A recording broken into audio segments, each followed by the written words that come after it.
Hi friends, welcome to Raji வீட்டு விருந்து. இன்றைக்கி நம்ம ரொம்ப ஈஸியான ரொம்ப டேஸ்டான உடச்சி ஊற்றின முட்டை குழம்பு எப்படி பண்ணுறதுன்னு பார்க்க போகிறோம். அதுக்கு முன்னாடி நம்ம சேனலை சப்ஸ்கிரைப் பண்ணாதவங்க சப்ஸ்கிரைப் பண்ணிக்கோங்க. இப்போ வாங்க நம்ம வீடியோக்குள்ளே போகலாம். உடச்சி ஊற்றின முட்டை குழம்பு பண்ணுறதுக்கு முதல்ல ஒரு மிக்ஸி ஜாரில் 1 டேபிள் ஸ்பூன் தேங்காய், அது கூட 8 முந்திரி பருப்பு.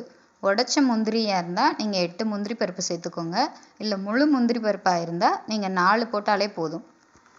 இது கூட லைட்டாக தண்ணி கலந்துட்டு இதை நல்லா ஒரு ஃபைன் பேஸ்ட்டாக அரைச்சி எடுத்துக்கோங்க. இந்த பேஸ்ட்டை ஒரு பவுலில் மாற்றிட்டு இதே மிக்ஸி ஜாரில் ஒரு பெரிய தக்காளியை இந்த மாதிரி கட் பண்ணி இதையும் அரைச்சி எடுத்துக்கோங்க. தக்காளி நல்ல பழுத்த தக்காளியை பார்த்து எடுத்துக்கோங்க. அப்போ தான் குழம்புக்கு நேச்சுரலாகவே கலரும் டேஸ்ட்டும் ரொம்ப நல்லா இருக்கும். இப்போ குழம்பு பண்ண ஸ்டார்ட் பண்ணிடலாம். அடுப்பில் பேனை வச்சு பேன் ஹீட் ஆனதும் 2 டேபிள் ஸ்பூன் நல்லெண்ணெய் சேர்த்துக்கோங்க. எண்ணெய் காஞ்சதும் ஒரு துண்டு பட்டை, 4 கிராம்பு, ஒரு ஏலக்காய் சேர்த்துட்டு லைட்டாக வதக்கி விடுங்க.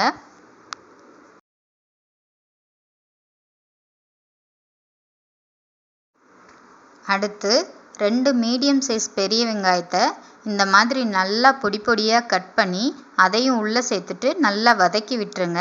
வெங்காயம் நல்லா வதங்கணும். எந்த அளவு வெங்காயம் நல்லா வதங்குதோ குழம்பு அந்த அளவு டேஸ்ட்டு நல்லாயிருக்கும்.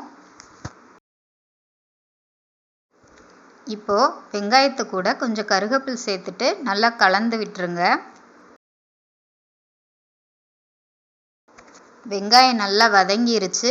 இப்போ 1 டேபிள் ஸ்பூன் இஞ்சி பூண்டு பேஸ்ட்டு சேர்த்துட்டு இஞ்சி பூண்டு பேஸ்ட்டு வாட போகிற வரைக்கும் நல்லா வதக்கிக்கோங்க. அடுத்து நம்ம அரைச்சி வச்சுருந்த தக்காளி பேஸ்ட்டை உள்ளே சேர்த்துருங்க. உள்ளே சேர்த்துட்டு அதையும் நல்லா வதக்கி விட்டுருங்க. தக்காளி நல்லா சாஃப்டாக வெந்து வரணும், அந்தளவு வதக்கிக்கோங்க. தக்காளி நல்லா வெந்து சாஃப்டானதும் 1 டீஸ்பூன் மல்லித்தூள், 1 டீஸ்பூன் மிளகாய்த்தூள், 1/2 டீஸ்பூன் சோம்புத்தூள், 1/2 டீஸ்பூன் மஞ்சள்தூள் சேர்த்துட்டு நல்லா கலந்து விடுங்க.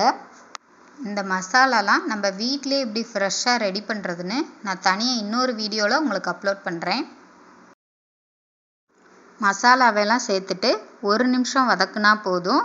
அதுக்கப்புறம் நாம் அரைச்சி வச்சுருந்த தேங்காய் முந்திரி பருப்பு பேஸ்ட்டை இது கூட சேர்த்துக்கோங்க. சேர்த்துட்டு நல்லா கலந்து விட்டுருங்க. இப்போ குழம்புக்கு தேவையான அளவு தண்ணி சேர்த்துக்கலாம். 2 கப் அளவு தண்ணி சேர்த்துக்கோங்க. நான் 2 பேருக்கு குழம்பு ரெடி பண்ணிகிட்ருக்கேன். நீங்கள் எத்தனை பேருக்கு வேணுமோ அத்தனை பேருக்கு தகுந்த மாதிரி நான் சொன்ன அளவையெல்லாம் கூட்டவோ குறைக்கவோ செஞ்சுக்கோங்க. தண்ணியை நல்லா கலந்து விட்டுட்டு இப்போது தேவையான அளவு உப்பு சேர்த்துக்கோங்க. கல்லுப்பு சேர்த்துக்கிட்டிங்கன்னா குழம்பு ரொம்ப டேஸ்ட்டாக இருக்கும். இல்லை தூளுப்பாக இருந்தால் கூட பரவாயில்ல. இப்போது மீடியம் ஃப்ளேமில் ஸ்டவ்வை வச்சுட்டு ஒரு மூடி போட்டு மூடி 5 நிமிஷம் கழித்து குழம்பு ஓப்பன் பண்ணி பார்த்துடலாம். பாருங்கள், குழம்பு நல்லா ரெடியாகி எண்ணெயெல்லாம் பிரிஞ்சு வந்துருச்சு.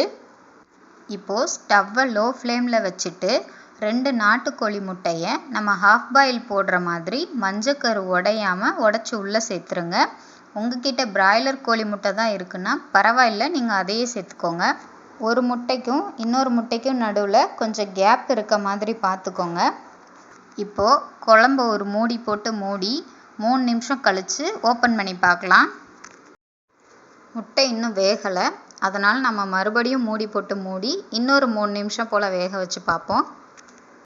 3 நிமிஷம் ஆயிடுச்சு. இப்போ நம்ம ஓப்பன் பண்ணி பார்த்துடலாம். பாருங்கள், முட்டை நல்லா வெந்துருச்சு. இந்த குழம்பு பண்ணுறதுக்கு மொத்தமாக நமக்கு 20 நிமிஷம் ஆயிருக்கு. இப்போது இதில் கொத்தமல்லி போட்டு இறக்கிட்டிங்கன்னா அவ்வளோதான், உடச்சி ஊற்றின முட்டை குழம்பு ரொம்ப சூப்பராக ரெடி ஆயிருச்சு. இந்த ரெசிபி உங்களுக்கு பிடிச்சிருக்குன்னு நினைக்கிறேன். திரும்ப இன்னொரு புது ரெசிபியோடு உங்களை சந்திக்கிறேன். பாய்.